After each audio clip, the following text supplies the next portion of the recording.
Let's say you're socially anxious. Okay, so what happens when you're socially anxious? You go to a party, your heart's beating. Why? The party is a monster. Why? Because it's judging you. And it's judging you, it's putting you low down the dominance hierarchy, because that's what a negative judgment is. And that interferes with your sexual success. And that means that you're being harshly evaluated by nature itself. Right? So you are confronting the dragon of chaos when you go into the social situation. And so what do? You're like this, right? You hunch over, and that's low dominance. I'm no threat. It's like, well, that's not going to get you very far. You know, but that's a logical thing. That's not only low dominance. This is a natural response to stress and danger. Humans try to protect their body from danger. To do in the face of a tyrant, so I'm no threat. You know, you look at the king and you're dead. I'm no threat. I'm hunched over.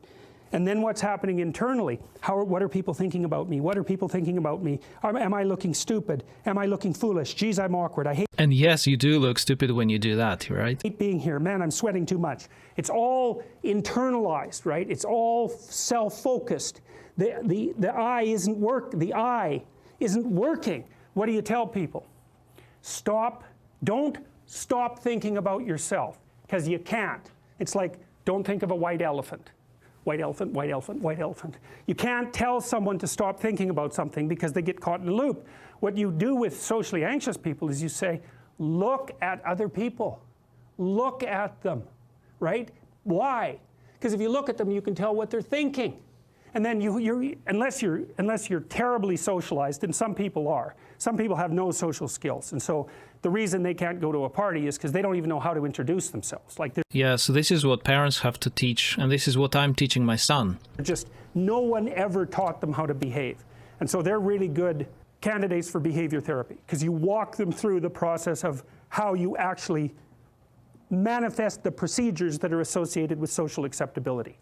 But most people aren't like that. They have the ability. So if they're really introverted and high in neuroticism, they can usually talk quite well to someone one-on-one. Why? Because they look at them. Well, if I look at you, it's another thing to do if you're ever speaking to a group of people. Never speak to the group of people. That doesn't exist. You talk to individuals, and then they reflect for you the entire group, because they're all entrained. So you look at one person, they broadcast to you what everyone's thinking, and you know how to talk to one person. This actually works. I used to work as a wedding celebrant, and what I would do is I would find somebody or several people in the audience, and I would basically talk to them, and instead of talking to everybody, and it helped. So it's easy. So as soon as you focus on the person, not you, you push your attention outward, use your eye, you push your attention outward, and you start watching, well, then all your automatic mechanisms kick in, and you stop being awkward. Because if we're talking, and I'm looking here, I don't know what you're going to do next, and I'm going to put disjunctions into they're like bad chords in the melody of our conversation. And the reason is I'm not paying attention. So that's why the eye is the thing at the top of the pyramid. It's like, the thing that enables you to win the set of all possible dominance hierarchies is the eye. Pay attention. Pay attention. That's the critical issue. That's why the Egyptians worshipped Horus.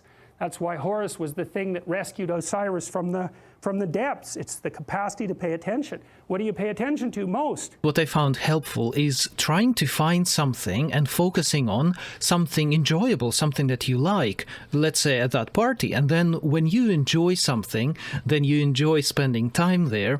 And when you enjoy spending time there, then you relax. And then you can talk to other people while focusing on what you enjoy. So then everybody's enjoying your company, and then everything goes much, much, much smoother. What your right hemisphere signals as anomalous. It attracts your attention. It's like, this isn't going quite right. I'm not looking at that. Wrong. That's what you look at. That's what you look at. What's not going right. Because that's the terrible monster that might eat you, but it's also the place you get all the information. So that's why it's useful to have discussions with your enemies, because they will tell you things you do not know. And that's such a great thing, because if you don't know them, well, you're not very smart, are you? You know, there may be a time when you go somewhere that's the thing you need to know. And maybe your enemy will tell you why you're such a fool, you know, and a bunch of other things that aren't true too.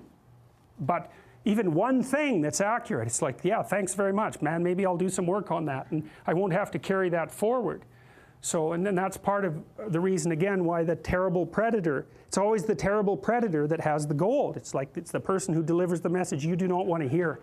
So it's rough, but it doesn't matter, life is rough. Yeah, and when somebody tells you something that you don't like, it's time to ask yourself, is this true? Because if it is true, then, well, you have to change it. You have to do something about it. Okay, guys, that's it for today, and I will see you in the next one.